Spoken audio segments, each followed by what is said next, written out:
dengan adanya pandemi COVID-19 ini mengajar kita untuk kembali ke kampung. Kembali ke Ya, kampung, kembali ke kampung, kembali ke alam, ke gitu ya. alam, dan karena di kampung mereka bertahan. Kalau orang asing atau tamu itu kan disebut raja, Oke. sehingga segala yang baik akan dipersiapkan untuk orang asing itu atau tamu itu. Di masyarakat, apalagi kami nih yang saya terus terang belum pernah ke Papua, ada semacam stigma orang Papua itu anti orang asing non Papua. Tidak senang datang dari Jawa atau dari mana-mana. Terbukti ada beberapa kejadian kan yang terbaru, selain anggota TNI juga pekerja di telekomunikasi. 2 tahun lalu pekerja di jembatan. Sebenarnya apa sih yang terjadi di Papua, Pak Pendeta? Ya, kalau konteks yang berbeda ya, konteks yang sifatnya bisnis dan transaksional itu kan berbeda dengan apa yang tadi saya jelaskan. Harkat, martabat, nilai pelayanan dalam masyarakat adat yang murni, itu yang seperti tadi itu. Jadi kita bedakan hal itu dari sisi terjadinya berbagai kasus-kasus di Papua. Ini kan dia sudah pada tingkat transaksional, baik itu soal bisnis, mungkin juga ada pandangan politik yang berbeda. Ya, kita masih akan perjuangkan terus untuk hak-hak masyarakat adat ya. Seperti tadi kita banggakan, karena ini baru kita mulai. Jadi kita terus akan memperjuangkan itu. Dimanapun kita akan dipakai untuk kepentingan itu. Tapi ya saya tetap akan terus bersuara untuk itu.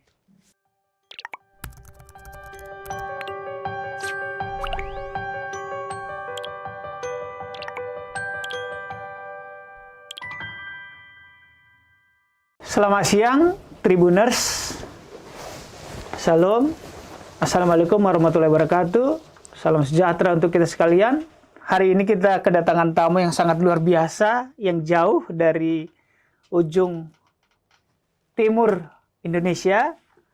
Beliau adalah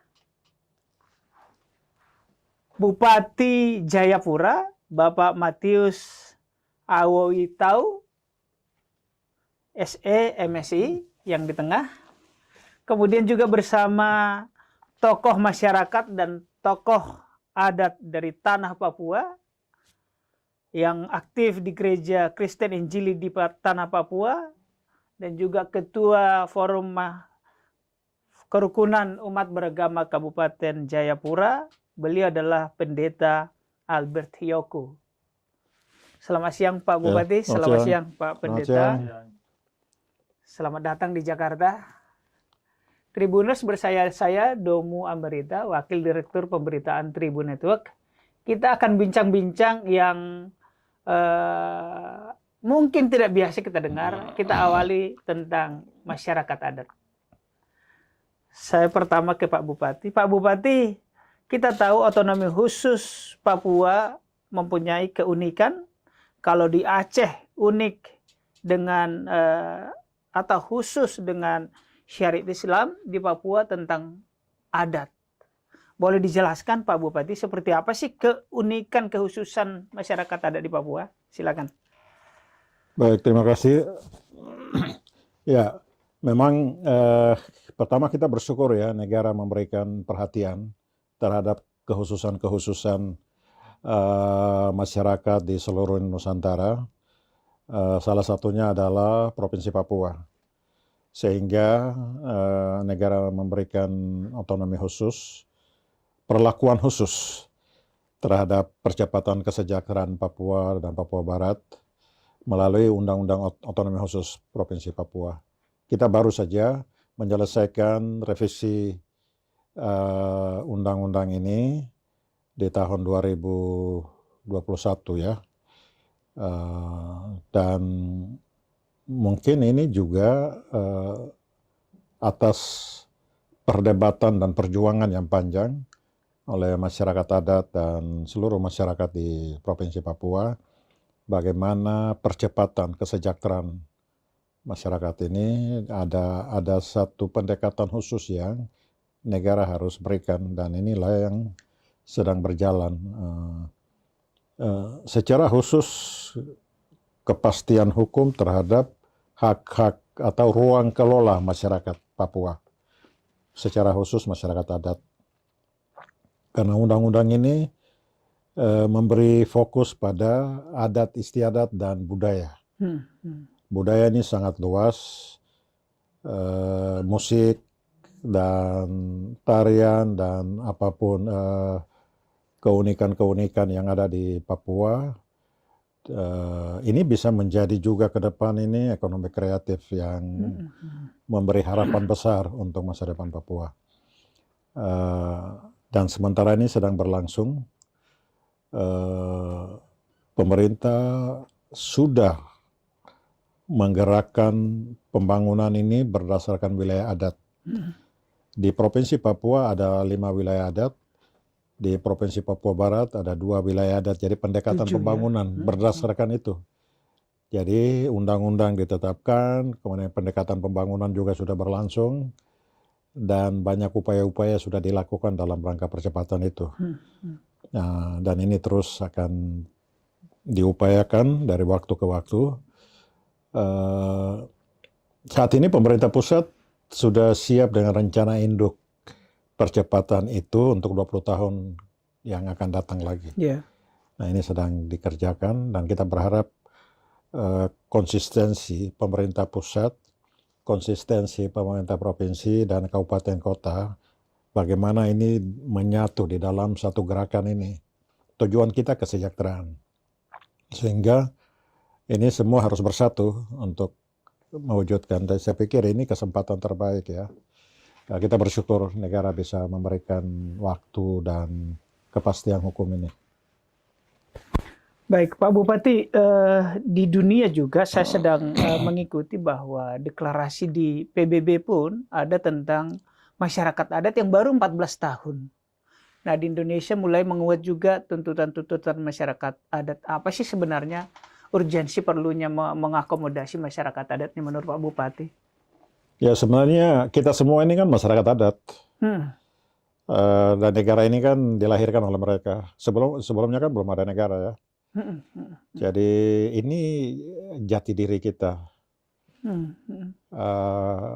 Kita bisa lihat di negara-negara lain, misalnya Jepang, India, China, mereka punya kekhususan. Oke. Ya, mereka maju gitu. Walaupun tetap memelihara adat istiadat. Memelihara. Oke.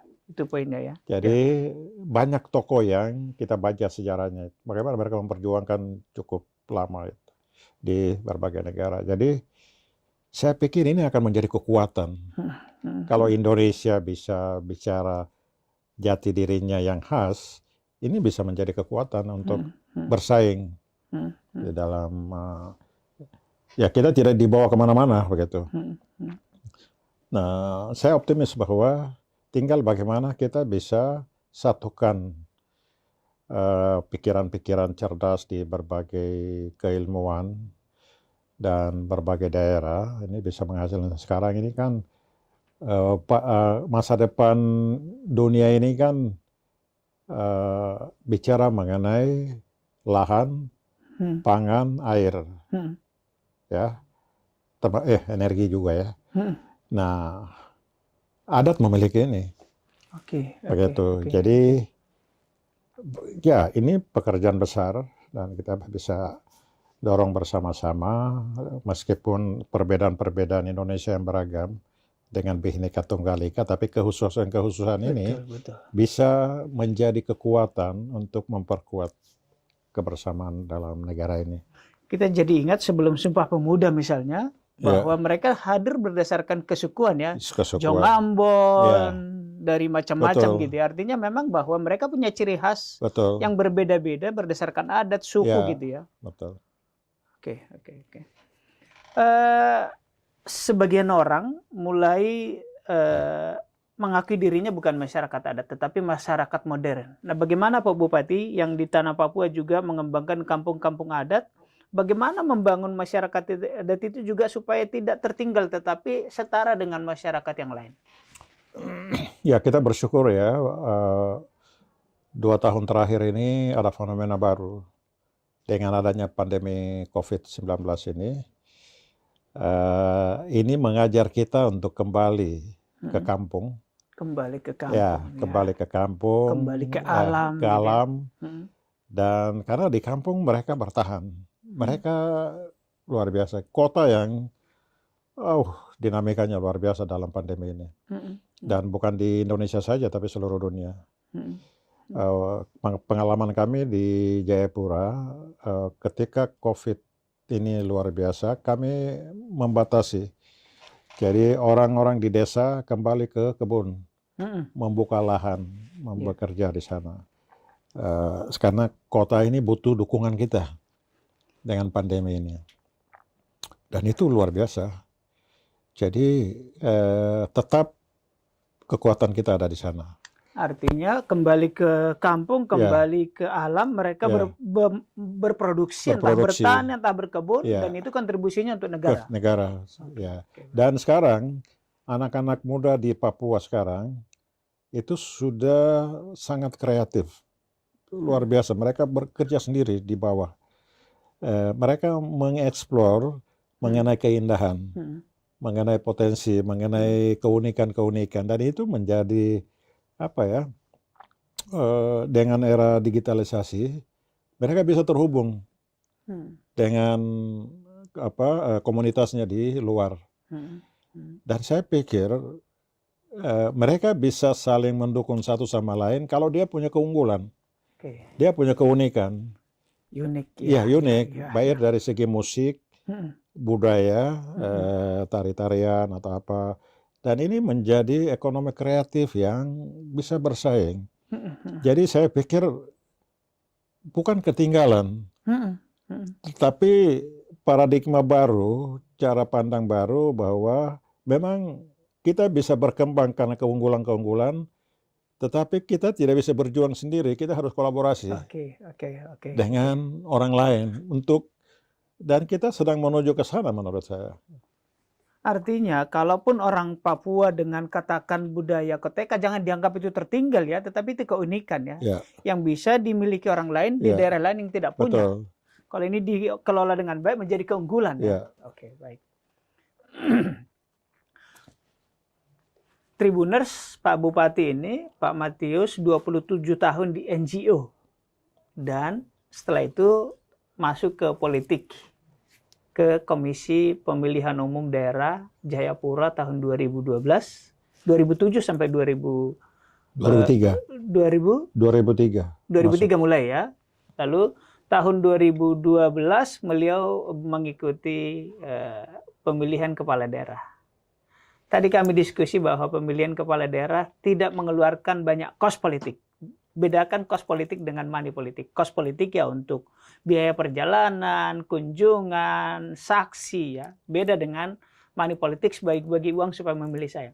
Walaupun sedikit saja kos politik, tapi beliau unggul 80-an% pada pemilihan pertama tahun 2012. Apa sih yang membuat Pak Bupati mendapat tempat di masyarakat? Apakah karena sejak puluhan tahun memperjuangkan masyarakat adat keunikan Papua? Ya, mereka juga yang mendorong sebenarnya bagaimana kita bisa menembus suara-suara ini di birokrasi. Dan selama ini kan sulit masyarakat, hak-hak ruang kelola mereka dihargai. Karena itu banyak upaya sudah dilakukan juga oleh masyarakat, tapi belum bisa menjadi kebijakan. Nah, saya juga waktu mencalonkan diri juga mengkampanyekan itu. Nah, sehingga masyarakat punya harapan, terutama masyarakat adat, oke, kita harus kompak untuk memilih. Saya pikir gagasan-gagasan, politik gagasan ini penting. Dan kita harus mendewasakan, mengajarkan masyarakat untuk melihat itu. Dan itu bisa berjangka panjang. Saya lihat dari sisi itu, dan kebetulan juga saya ada di Partai Nasdem. Pimpinan Pak Surya Paloh juga mengajarkan itu. Kamu harus punya gagasan yang masyarakat bisa, supaya politik tanpa mahar itu bisa jalan. Jadi saya coba melihat itu dan luar biasa. Masyarakat di Jayapura saya bisa katakan bahwa mereka cerdas. Jadi banyak meskipun direkayasa dengan berbagai cara, Hmm. karena lingkungan waktu kemarin waktu saya maju dalam pemilihan dua periode Iya. itu dikuasai dengan transaksional di Hmm. berbagai lembaga resmi, Hmm. begitu. Padahal saya bupati incumbent, Ha. ya dihajar habis-habisan juga. Oh, Tapi saya pikir ya enggak ada gunanya juga. Kalau saya tidak jadi juga enggak apa-apa. Yang penting saya happy, saya bahagia, oke. begitu. Ya, apa yang saya yakini itu tidak boleh digadaikan dengan apapun. Tapi masyarakat cerdas luar biasa. Dan saya yakin bahwa masyarakat Jayapura itu masyarakat berpikir modern menurut saya, cerdas. Oke, Ya. baik. Meskipun ada juga, Iya. ya, tapi dengan pengalaman ini ya luar biasa. Baik. Pak Bupati sudah memimpin 2 periode. Lalu apa yang Pak Bupati lakukan, perubahan atau program signifikan terhadap masyarakat adat, tetapi juga beriringan untuk meningkatkan kesejahteraan? Lalu bagaimana masyarakat adat di situ lebih maju atau enggak dengan kampung yang tidak kampung adat? Ya, kita harus konsisten dengan regulasi kebijakan negara. Waktu reformasi lahirlah revisi Undang-Undang Dasar 45. Amandemen itu memberi ruang luar biasa. Itu dari situ lahir Undang-Undang Otsus di Aceh, di Papua, di mana-mana. Dan kita berimbas kepada kehususan di Papua dan gerakan di Jayapura yang kita lakukan. Nah, Kabupaten Jayapura hari ini itu ada 14 kampung adat, sudah hampir lebih dari 3 tahun berlangsung. Oh, kampung adat Ya. dibentuk di masa pemerintahan Bapak? Ya, jadi bukan pemerintah yang bentuk, tapi kampung adat itu sudah ada, turun-temurun. Oh, sudah, oke. Iya, kan mereka punya struktur, punya pembagian tugas, Pondowafi, terus di bawahnya kepala suku, dan ada segala macam fungsi. Itu sudah ada untuk mengatur pembangunan, untuk mengatur pembagian-pembagian di kepentingan masyarakat untuk kesejahteraan dan keamanan. Itu sudah ada. Nah, tinggal kemarin karena adanya regulasi-regulasi yang ada, Otsus, Undang-Undang Desa dan Desa Adat, dan ini juga memberi kepastian, penguatan terhadap keberadaan mereka itu. Nah, itu ada perintah dari undang-undang itu bahwa bupati wali kota segera melakukan kajian dan menerapkan. Nah, itu yang kita lakukan. Jadi ada kampung-kampung adat sudah jalan. Kemudian juga ada pemetaan wilayah adat.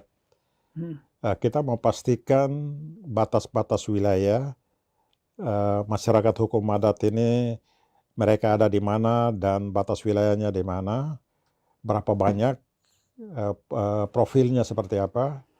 Nah, ini juga kita lakukan dan mudah-mudahan bulan Juni tahun ini kita bisa proses semua peta itu bisa menjadi disertifikasi oleh Kementerian ATR BPN berdasarkan komunal, jadi bukan perorangan. Tanah ulayat ya? Ya, tanah ulayat. Supaya tanah itu tidak mudah dijual. Pribadi per pribadi. Karena memang sistem seperti itu.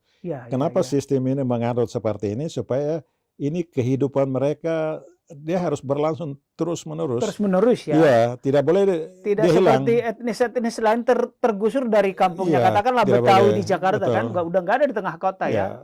Tinggal pemerintah harus memfasilitasi, ada regulasinya. Nah, kita tidak lakukan itu. Nah, saya pikir kekhususan Papua ada di sana, dan pemetaan ini ya kita berharap pada suatu ketika Presiden akan menyerahkan kepada masyarakat adat. Amin. Dan untuk apa semua ini? Karena kita ingin Jayapura satu data, Jayapura satu peta. Peta ini dengan peta tata ruang kabupaten, RT RW itu nanti akan overlap menjadi satu peta. Di atasnya ada perkebunan kakao, sagu, di pesisir laut ada perikanan, ada batas-batas kepemilikan mereka, masyarakat adat, dan kita bisa lihat di situ. Kalau kita bicara satu data, kita bicara satu peta, kita sudah mulai untuk apa ya? Karena itu semua pakai geospasial. Nah, kita dibantu juga oleh sejumlah NGO di sini, baik yang ada di Jakarta, teman-teman dari Kalimantan, dari Jawa, yang membantu dalam, kami ada dalam satu gugus tugas kita Berarti bentuk. terpadu ya, tidak Terpadu, sendiri-sendiri ya. tidak sendiri-sendiri. Masyarakat ada dengan pemerintah dan NGO menyatu NGO ya. dan akademisi ada di dalam Ya, untuk mengerjakan ini semua, supaya dari berbagai kepakaran bisa memberi support bahwa oke, ini bisa. Dan memang regulasi kita memerintahkan seperti itu untuk melakukan itu. Pak Bupati tadi menyinggung tentang Undang-Undang Dasar mengenai masyarakat adat dan desa dan masyarakat adat juga disinggung. Berarti masyarakat adat itu bukan hanya untuk Otsus Papua ya, tetapi juga untuk masyarakat Indonesia ya. Ya, kalau Undang-Undang Nomor 6 Tahun 2014 tentang desa dan desa adat, itu undang-undang nasional. Bukan Otsus ya, bukan hanya Papua Otsus. Ya? Oke, baik. Jadi kampung adat di Papua ini itu juga didukung berdasarkan itu undang-undang nasional yang ada itu. Jadi kalau itu tidak jalan, berarti regulasi ini tidak maksimal dalam implementasinya. Pak Bupati, kita akan bicara tentang Kongres Masyarakat Adat Nusantara ke-6 yang akan diselenggarakan Oktober nanti di Jayapura. Itu seperti apa konsepnya? Kenapa harus di Jayapura? Ya, ini kan Kongres ke-6, berarti sebelumnya sudah ada Kongres 1, 2, dan sampai 5. Dan itu biasanya oleh Aliansi Masyarakat Adat Nusantara, AMAN. Dan itu agenda tetap mereka setiap tahun untuk bicara mengenai organisasi, bicara mengenai konsolidasi, dan lain-lain. Itu dan 5 tahun yang lalu di Medan, dari Medan mereka memutuskan Kongres berikutnya di Papua. Dan tahun ini akan terselenggara. Jadi, dan dia jadi menarik karena Papua dengan Undang-Undang Otsus. Nah, ini dia menarik sehingga panitia ini juga bekerja keras. Panitia ini atau yang jadi tuan rumah itu wilayah adat Tabi. Tabi. Ya, Tabi itu ada salah satu wilayah adat. Nanti Pak Pendeta bisa menjelaskan. Pak Pendeta nanti ya pas ya. Jadi itu tuan rumahnya, tapi kepanitiaannya secara nasional. Dari berbagai komunitas masyarakat adat. Berarti nanti pesertanya dari seluruh Nusantara? Seluruh Nusantara. Oke. Dari Aceh, Sumatera, Kalimantan, Jawa, komunitas adat semua akan hadir. Diperkirakan sekitar peserta aktifnya bisa sampai 5.000. Wow. Kemudian kalau dengan yang lain-lain itu bisa sampai 10.000. Wow. Ini pesta budaya nasional terbesar. Iya.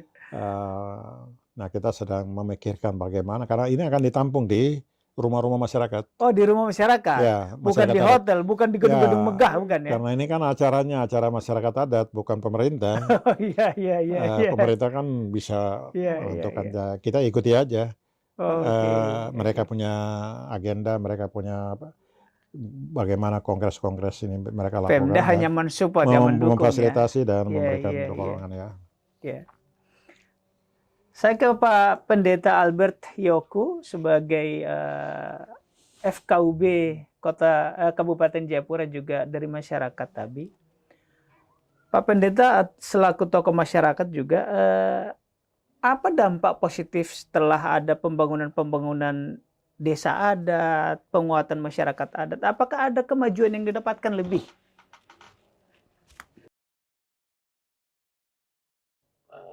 Sentuhan itu pasti ada 2 dampak ya.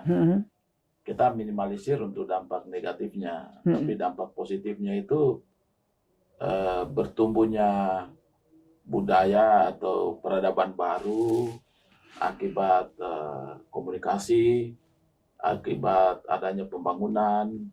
Itu yang kita rasakan juga akibat adanya transportasi dan komunikasi. Dan itu membawa perspektif baru ya di masyarakat adat. Nah, kita juga bertemu juga dengan sebuah komunitas baru. Ada yang masih kampung-kampung yang homogen, tapi juga ada yang sudah heterogen. Bercampur oleh pendatang ya. dengan berbagai kemajuan itu. Dan kalau kita perhatikan soal masyarakat adat, ini kan ini hal yang paling mendasar.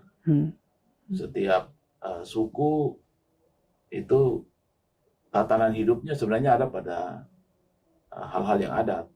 Adat dan Karena kearifan lokal ya. Kearifan Iya. lokal itu kan dia mengatur soal mata pencaharian, soal kepemilikan, Kepemilikan lahan ya. soal keagamaan, Iya, iya. masing-masing kepercayaan di situ.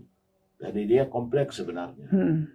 Sehingga kalau kita sentuhannya diberikan kepada masyarakat adat, ya hal yang komprehensif ini sebenarnya pemicu atau pemotivasi perubahan itu kan ada di situ. Di mereka sendiri sebagai Ya. subjek ya, pelaku ya. Nah, seperti kami di masyarakat adat Tabi misalnya, kalau orang asing atau tamu itu kan disebut raja.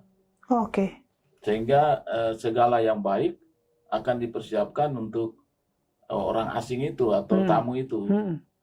Apalagi itu kedatangannya dalam konteks yang menolong, konteks yang membicarakan sesuatu yang berguna.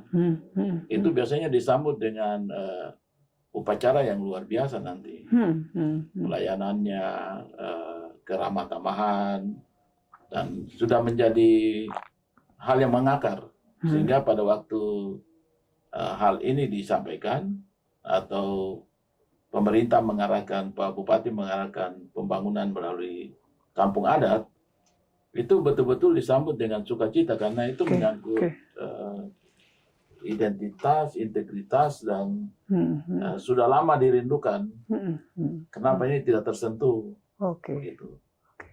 Jadi masyarakat setempat menyambut baik ya pembangunan kampung-kampung adat itu ya? Ya, karena kan benturan zaman ini kan dia membenturkan banyak hal. Misalnya pemeliharaan budaya dalam sisi bahasa misalnya.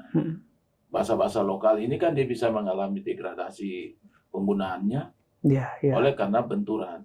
Tapi kalau dia sudah mulai dengan kearifan lokal dan pembangunan kampung adat diberi ruang, ya berarti ini safety juga terhadap konten-konten budaya yang perlu dipertahankan. Seperti itu. Baik. Pak Bupati, dari sisi indeks kualitas pembangunan atau kualitas manusia, bagaimana indeks di Papua yang sudah mengembangkan masyarakat adat? Meningkat, menurun, stabil? Ya, saya melihat dari makro ya, untuk Kabupaten Jayapura, kita sekarang di angka 72 ya, IPM 72 ya? Kabupaten Jayapura. Jadi IPM kan didukung dengan banyak indikator, kesehatan, pendidikan, ekonomi, dan lain-lain. Dan memang prospeknya seperti itu. Dia punya tren terus ke depan itu. Nah, kenapa? Karena memang penguatan-penguatan di basis, terus partisipasi masyarakat, ini luar biasa. Jadi kalau kita bicara dengan pendekatan-pendekatan seperti tadi, itu membangkitkan partisipasi masyarakat ya. Untuk aktif Untuk aktif, karena kita kasih ruang. Yang mereka senangi, yang mereka bisa menunjukkan kearifannya. Mereka merasa dihargai, dihargai ya. Tidak dihapus budayanya ya, betul. Dia tidak kerja setengah-setengah. Betul. Dia bilang, ini apalagi dia dengar sosialisasi, lama dia menyesuaikan. Tetapi kalau kita kasih ruang, kan tujuannya kesejahteraan. Ini kan hanya sarana saja. Bagaimana sarana yang cocok, sarana yang efektif untuk mencapai itu. Dan saya lihat partisipasi luar biasa. Karena pendekatan adat apa yang sudah mereka miliki, sehingga mungkin mereka tidak resisten ya, tidak menolak ya, betul. langsung menerima. Dan mereka bertanggung jawab. Karena itu dia punya sendiri. Contoh apa dalam bertanggung jawab? Misalnya kampung adat, ini kan dia punya sendiri, dari dulu sudah ada. Nah, dia akan jaga bagaimana keberadaan kampung ini benar-benar memberi manfaat. Seperti dulu. Hmm. Ya, tapi tetap harus Kampung adat itu misalnya ada strukturnya nggak? Kepala adat, sekretaris, Oh bendahara. ya, mereka terstruktur. Ada strukturnya ya? Mereka punya kelembagaan, mereka punya sistem juga mengatur norma-norma. Jadi kadang-kadang juga kita heran karena ini tidak tertulis. Kok ada ya? Apa ya? Seperti organisasi modern gitu. Walaupun tidak tertulis ya, tapi mereka punya ya. Itu mereka punya. Nah ini asli gitu. Punya organisasi dan punya peranata sosial Peranata ya. sosial. Oke. Nah kenapa kita tidak gunakan yang punya sendiri? Kok kita terus impor? Betul. Kan sistem organisasi yang sekarang ini kan banyak juga dari luar. Kita harus akui. Betul. Apalagi Presiden kemarin bicara bahwa bangga buatan nasional. Nah, produk dalam negeri ya. Jadi kita harus konsisten. Bukan saja di barang-barang ini, tapi ini kan ada kekuatan-kekuatan yang bisa berkepanjangan untuk menjaga. Tidak ada budaya yang statis. Budaya itu dia dinamis, menyesuaikan dengan, tapi warnanya jelas. Wah ini Indonesia. Wah ini asli Indonesia. Indonesia ada 700-an budaya, suku. Dalam konteks Kongres Masyarakat Adat Nusantara, mestinya budaya-budaya ini tetap diakui ya Pak Bupati ya, sebagai embrio pluralisme ya. Ya. Artinya itu menjadi aset mestinya ya. Ya karena kita kan punya, ini kan kita menganut apa ya, Pancasila sebagai dasar ya. Dasar dan semboyan Bhinneka Tunggal Ika. Ya.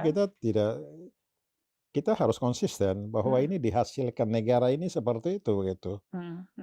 Dan kehadiran mereka ini dengan latar belakang kan mereka yang membentuk negara ini. Dan mereka meletakkan dasar itu.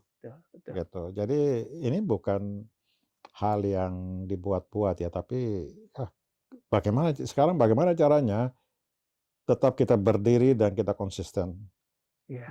Itu saja, menyatukan persepsi. Ya. Menarik. Baik, Tribuners, soal masyarakat adat kita masih banyak sebenarnya, ini tidak habis karena ini kearifan lokal dan keunikan masing-masing. Pak Pendeta, tadi ada yang menggelitik bahwa ternyata masyarakat Papua itu sudah menerapkan prinsip marketing sejak lama bahwa pembeli adalah raja, pembeli adalah ratu. Tadi Pak Pendeta mengatakan bahwa masyarakat Papua itu tidak anti kepada orang asing. Ketika orang asing datang, diperlakukan seperti raja dan dikeluarkan yang terbaik. Mungkin sajian yang terbaik, kue atau kerajinan yang terbaik, piring pun mungkin dibersihkan sebersih mungkin. Kalau ada sajian atau hewan atau ayam atau apapun, diberikan yang terbaik. Di masyarakat, apalagi kami nih yang saya terus terang belum pernah ke Papua, ada semacam stigma orang Papua itu anti orang asing non-Papua. Tidak senang datang dari Jawa atau dari mana-mana. Terbukti ada beberapa kejadian kan yang terbaru, selain anggota TNI juga pekerja di telekomunikasi. 2 tahun lalu pekerja di jembatan. Sebenarnya apa sih yang terjadi di Papua, Pak Pendeta? Ya, kalau konteks yang berbeda ya, konteks yang sifatnya bisnis dan transaksional itu kan berbeda dengan apa yang tadi saya jelaskan. Bahwa harkat, martabat, nilai pelayanan dalam masyarakat adat yang murni, itu yang seperti tadi itu. Jadi kita bedakan hal itu dari sisi terjadinya berbagai kasus-kasus di Papua. Ini kan dia sudah pada tingkat transaksional, baik itu soal bisnis, mungkin juga ada pandangan politik yang berbeda. Itu udah pada ranah yang poin B ya. Kalau pada poin A kita bicara soal masyarakat adat, kulturnya, budayanya, peradabannya, itu betul menghormati dan menerima orang yang datang ke kampungnya itu sebagai raja, sebagai tamu yang disambut, diberi pelayanan maksimal, karena di situ nilai mereka, nilai kampung mereka, nilai dan martabat mereka bahwa orang ini sekembalinya dari kampung kita itu mempunyai kesan yang baik, mempunyai nilai yang baik, dan ini dalam kemurnian, kemurnian bahwa relasi manusia dengan manusia lain yang saling berkunjung dan saling memberi satu dengan yang lain, itu dihormati seperti itu. Kalau yang sifatnya kasuistik ya, seperti yang tadi Pak sampaikan soal ada konflik, ada soal masyarakat sipil yang terbunuh. Nah, ini konteksnya kan udah beda. Konteks itu ada di wilayah konflik, wilayah politik, wilayah bisnis. Nah, itu sudah di atas sekali itu. Yang saya tadi sampaikan itu kemurnian masyarakat adat di kampung. Itu masih standar, masih normatif. Kalau tidak dimasuki oleh ini, jadi untuk itu memang dalam menyentuh pembangunan yang murni, sebaiknya tetap seperti yang Pak Presiden bilang membangun dari pinggir, atau Pak Bupati bilang membangun dari kampung adat. Ini konteksnya konteks murni. Ya, kami tokoh agama juga ada di kampung-kampung, ya seluruhnya. Mungkin dulu disampaikan sarjana masuk desa atau apa, kami tokoh agama atau yang sekolah-sekolah untuk jadi pendeta, jadi pastor apa, kita sudah duluan di sana. Oh, Gitu. iya. Kita udah ada di masyarakat, dari membangun infrastruktur dasar, seperti lapangan-lapangan terbang di seluruh Papua, itu kami tokoh agama yang bangun untuk mempermudah akses pelayanan barang dan jasa orang masuk keluar. Itu kami yang kerjakan. Nah, pada waktu kami bekerja hal yang berhubungan dengan hajat hidup orang banyak, itu betul-betul mendapat dukungan karena kita kerja manual ya. Iya. Jadi lapangan terbang yang 700-an meter itu kan kita kerja hampir 1 tahun 2 tahun dengan masyarakat. Nah, tidak ada masalah di situ. Semuanya nyanyi dengan doa, nyanyi tarian adat dengan sepenuh hati, melakukan sesuatu demi sentuhan pembaharuan, pembangunan kalangan mereka. Nah, eskalasi politik dengan bisnis dan ekonomi yang sudah berubah ini, ya itu kita taruh di ruangnya tersendiri. Agak menarik. Kalau masyarakat adat yang ramah tamah, hormat, ya kan, bisa menerima orang lain. Nah, kalau sedikit Pak Pendeta mungkin juga ada harapan. Lalu apa yang terjadi kalau terjadi konflik kayak antara tentara, polisi dengan perusahaan asing tadi? Apa sebenarnya yang terjadi sehingga terjadi perbedaan pendapat, ataukah mungkin yang datang ini juga tidak menghormati mereka sehingga mereka tersinggung? Ya, apa sesungguhnya? Ya, memang kita dalam konteks konseling dari pihak-pihak agama, itu kan kita menemukan adanya hal yang nyata seperti itu. Misalnya mereka punya pendapat, oke kok kita tidak tahu ya, tete moyang kita atau bapak-bapak kita menjaga emas milik orang lain, hutan milik orang lain, padahal dalam adat ini milik kita. Jadi ada terjadi perbedaan konsepsional terhadap soal kepemilikan. Nah, maka orang setempat sudah merasa haknya dicaploki, dirampas. Misalnya oleh izin HPH langsung dari pusat. Nah, karena itu mereka katakan, wah, berarti orang tua saya dulu menjaga hutan miliknya mereka ini. Kemudian datanglah aparat sebagai penjaga hal-hal yang dikembangkan oleh negara, yang ya dalam tanda petik entah oknum atau apa, tapi ketika masyarakat bicara soal seperti ini, kan dia jadi konflik. Perusahaan tidak mau menerima, terus security perusahaan bisa bertindak atas kata-kata itu. Mungkin masyarakat adat menggunakan aturan-aturan peranata adat, yang ini pengusaha datang membawa hukum positif, sehingga benturan ya. Oke. Jadi dia meningkatkan eskalasi konflik yang dari konsepsional, ya, dari cara pandang sampai kepada fisik. Apalagi itu dimuatkan ke dalam konten perbedaan pandangan politik dan bisnis. Ya, gitu.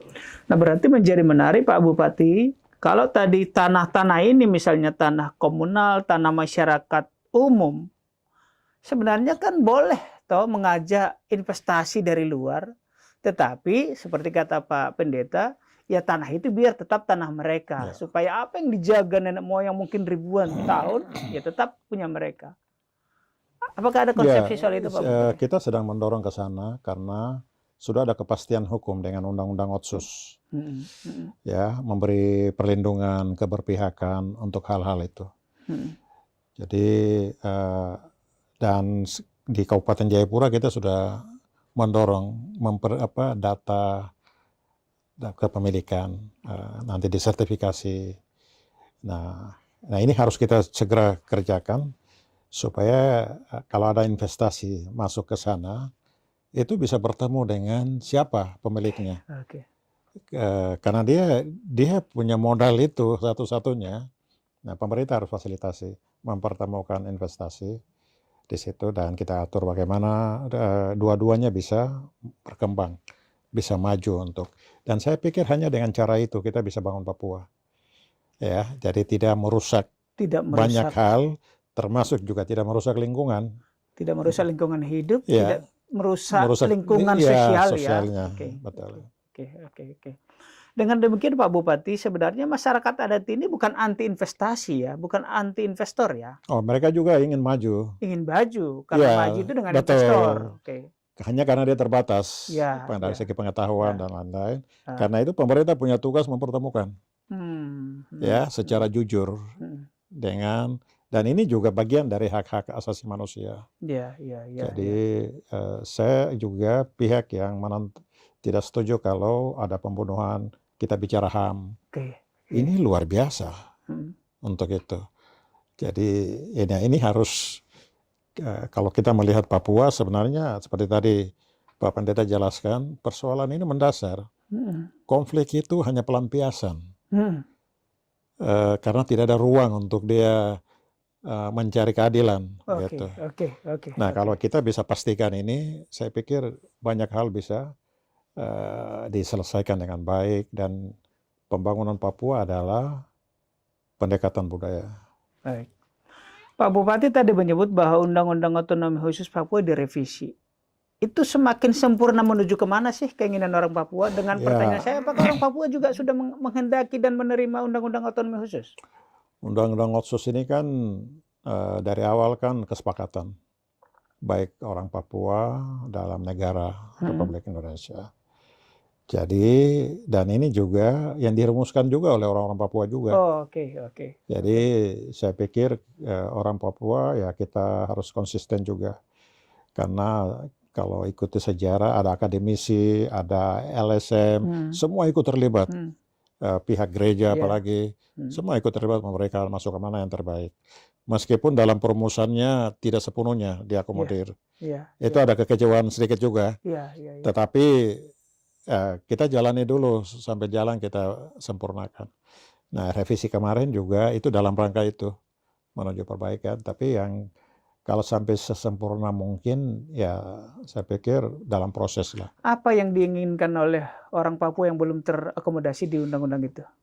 Ya, misalnya penyelesaian masalah-masalah konflik yang persoalan kemanusiaan ya. HAM ya. HAM itu kemudian juga termasuk yang kemanusiaan, tapi juga mengenai yang tadi saya jelaskan, hak-hak ruang kelola masyarakat. Itu juga kita juga secara khusus orang Papua dan pemerintah pusat juga harus konsisten memberikan ruang itu. Jadi termasuk juga penyelesaian konflik-konflik ini, penempatan transmigrasi, HPH, ini harus selesai.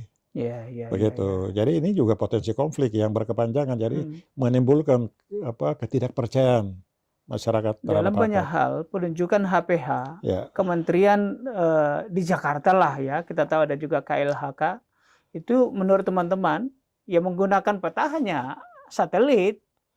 Satelit belum tertangkap masyarakat yang di bawah pohon kan, kira-kira gitu ya, Pak ya, Bupati ya. satu orang pun berharga kan. Iya, ada satu orang pun berharga. Ya. Baik, Pak Bupati, semoga nanti lewat Kongres Masyarakat Adat Nusantara di Papua juga ini semakin memberi penghormatan kepada hak asasi Ya. masyarakat Indonesia dan terutama di Papua. Dan terutama juga kita berharap pemerintah pusat segera mengesahkan itu rancangan undang-undang masyarakat hukum adat. Masyarakat hukum Udah adat, ya. bertahun-tahun itu dia Oke. bolak-balik. Wah, saya pikir ini penting. Penting itu ya. Itu sangat penting. Bukan hanya untuk orang Papua ya. Bukan, ini kan perjuangan masyarakat adat seluruh Indonesia. Baik. Semoga. Ya. Pak Bupati akan sedikit dulu berbicara tentang aktivitas 27 tahun di NGO, apa sih yang diurusi? Apa yang Aduh, dilakukan? macam-macam ini kita kerja segala macam. Tapi pertama saya dengan World Vision International. Itu World satu Vision LSM, International ya? satu Oke. LSM ya berbasis agama juga. Di mana itu? Di seluruh Berbasis- Indonesia. Oke. Kantornya dulu di White Hasim Oh, di Jakarta. Ya. Kalau jaringan internasionalnya di mana? di Amerika. Oh, di Amerika ya. Oke. Jadi itu juga donatur-donatur dari berbagai orang untuk Hmm. pekerjaan-pekerjaan kemanusiaan. Apa Termas- saja kegiatan? Termasuk di Papua sudah tahun 70-an. Oh, Nah, seperti yang tadi Pak Pendeta jelaskan itu, bangun airstrip, bandara, itu kan lembaga ini hadir di situ. Oh, oke. Terus memperkenalkan pertanian, Saat perkebunan. pemerintah belum hadir ya. Iya, Hmm. terus menyekolahkan anak-anak kemana-mana. Jadi saya bekerja di situ. Kita keliling. Jadi ya mungkin itu juga mewarisi kerja-kerja seperti ini sampai sekarang. Jadi terus di beberapa NGO juga sempat juga bekerja dengan Freeport, tapi di community development, Oh, di oke. daerah CG, eksplorasi. Komdev. Daerah eksplorasi. Tempat tinggal saya itu sekarang jadi rame dibicarakan di sejarah nasional itu Wabu, Oke. Blok Wabu itu. Ada apa di sana kok dibicarakan? Ya ini kan lagi rame. Oke. Iya. Haris dengan CS-nya itu. Dengan LBP. Ya. Iya. Saya kan dulu tinggal di situ untuk mempersiapkan masyarakat untuk menyambut kalau terjadi tambang nanti. Nah, kemudian juga di Perform Project kerjasama reformasi birokrasi, ada satu NGO yang seluruh Indonesia. Terus bikin NGO sendiri. Kemudian juga ada Sekolah Demokrasi Indonesia untuk Papua. Waktu Ignas Kleden. Itu NGO juga. Oh, Ignas Kleden kan Ignas Kleden. yang salah satu Ya. di Indonesia, pusatnya di sini. Waktu itu. Nah, ya terus ya bekerja terakhir di Jayapura untuk pemberdayaan masyarakat. Ya, mungkin setelah itu ya jadi bupati. Ya kan? Bupati sudah 2 periode dan akan berakhir masa jabatan Desember nanti. Ya. 9 bulan dari sekarang. Apa rencana setelah bupati? Ya, kita masih akan perjuangkan terus untuk hak-hak masyarakat adat ya. Seperti tadi kita banggakan, karena ini baru kita mulai. Jadi kita terus akan memperjuangkan itu. Dimanapun kita akan dipakai untuk kepentingan itu. Tapi ya saya tetap akan terus bersuara untuk itu. Ya. Saya mau tanya, ada yang terlewat tadi. Apa sih perbedaan dari bekerja di NGO yang biasanya menyuarakan rakyat dengan setelah bekerja di birokrat? Wah, ini pertanyaan yang menarik. Saya dulu berpikir begini. NGO ini kan kita cari dana setengah mati. Kita harus bikin proposal, kita dalam meyakinkan orang karena ini kepercayaan. Ya. Berarti lembaganya juga harus dipercaya. Ya. Jadi itu sudah banyak hal yang kita pertimbangkan, keterbatasan yang luar biasa. Tapi saya lihat kalau pemerintah, apalagi waktu pemerintah daerah, itu semuanya lengkap. Ya. Uangnya ada. Uangnya ada. Sarjana apalagi banyak sekali. Ya. Kantornya mewah-mewah, besar-besar. Okay. semua fasilitas ada, kendaraan, Ya, pakaian seragam. ya. Wah, luar biasa. Bedanya di situ hanya semangat untuk pemberdayaannya, untuk masyarakat. Memang sistem birokrasi kan sudah diatur. Kreativitas rendah. Gitu. Apalagi sekarang dituntut harus inovasi. Negara terus menyuarakan. Dan itu di LSM sudah dari dulu. Kita harus berkreasi, inovasi, meyakinkan bahwa ini bisa bermanfaat, ini bisa cepat dengan kerja efektif, efisien, bisa menghasilkan. Pak Matius nggak kagok, nggak kaget begitu dari NGO di pemerintahan yang serba dikawal, nggak kagok awal-awalnya. Ya awalnya ke aku juga, karena dulu kan di NGO kan kita pakai jeans, baju Ya. kos. Jadi saya 1 tahun menyesuaikan diri itu. Setahun ya, Ya 1 tahun. setahun ya. Jadi wah, karena memang saya dulu tidak suka ada di pegawai negeri, Iya, apalagi di partai, iya, apalagi di politik. iya. Tapi ya terpaksa harus masuk, karena memperjuangkan itu tidak bisa dengan semangat seperti itu. Akan lebih mudah memperbaiki kalau kita di Iya, dalamnya. Ya. harus masuk. Tapi nilai-nilai apa yang tetap Bapak Bupati bawa? Pergerakan di NGO yang pro kerakyatan, pro masyarakat ke Ya pemerintah. pertama kita harus membuka diri, kolaborasi dengan siapa saja. Karena banyak orang juga punya kekuatan, kepentingan. Kalau pemerintahan kan terlalu kaku. Wah ini aturannya begini, ini harus begini. Kita harus buka diri, menerima. Saya di kantor banyak NGO datang. Presentasi dulu kita lihat. Kita paksa teman-teman, oke, ini bagus ini, coba dinas kamu kerjasama, kayak begitu.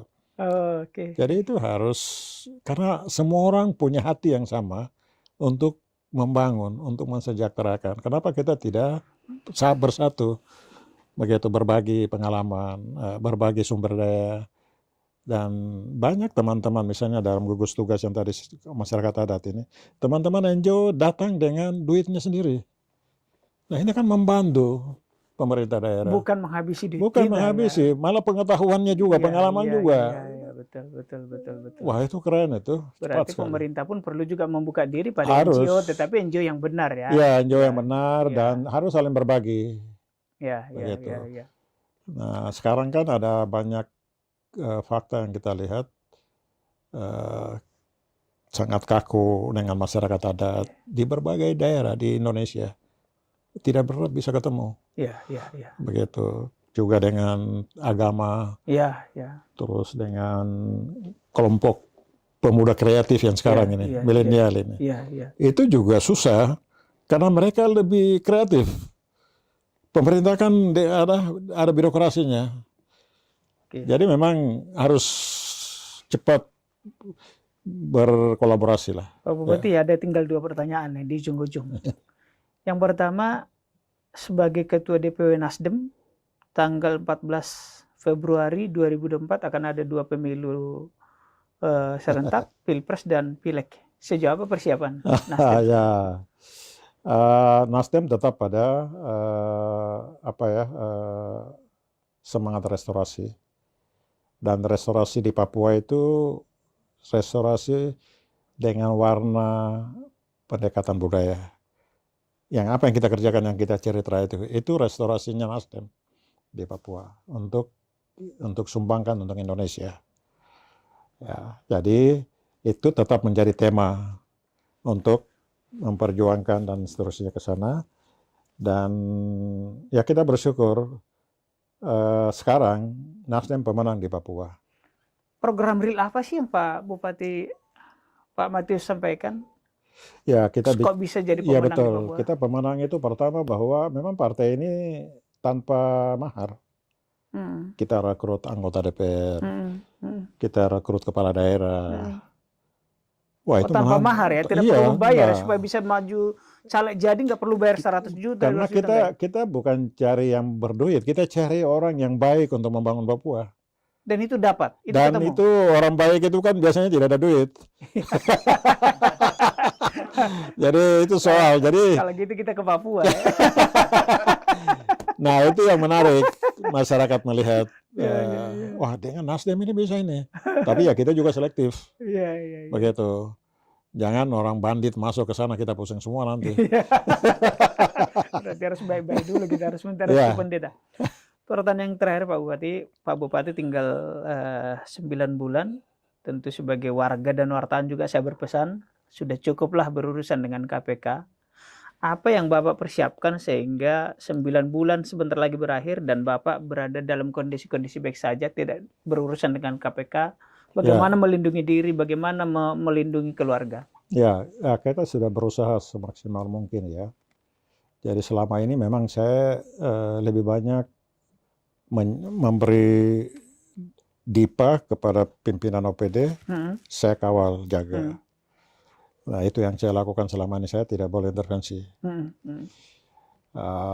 Kemudian ya kita bersyukur bahwa setiap pemeriksaan BPK tidak ada penemuan yang luar biasa. Semua administrasi. Itu kita juga, karena ada pun langsung kita jaga. Pernah. Pernah lah KPK. Contoh KPK lapor, wah ini ada OPD ini belum ini. Kita mau sudah pemeriksaan selesai mau keluar, ini belum selesai ini. Saya bilang oke, itu urusan saya. Besok pasti selesai. Oke. Saya panggil, tolong selesaikan ya. Nah, perlu Anda kasih penjelasan, selesaikan saja, sudah. Dan itu selesai juga. Perintahnya selesaikan Ya. aja gitu ya. Jadi saya pikir memang yang saya khawatir adalah politik ikut bermain. Begitu. Tidak ada bisa jadi ada, Ya, dan itu ya. bukan rahasia lagi di Republik ini. Betul. Nah, saya pikir itu saja, dan kita ya, tapi kita juga bangun hubungan-hubungan baik supaya jangan menyusahkan lagi, jangan cari-cari lah. Kalau yang wajar silakan aja. Nah, saya pikir ya kita sampai sekarang ini ya bersyukurlah teman-teman semua bekerja baik dengan semua pihak Forkopimda. Kita saling mendukung, menjaga, semua kita terbuka, semua sampaikan.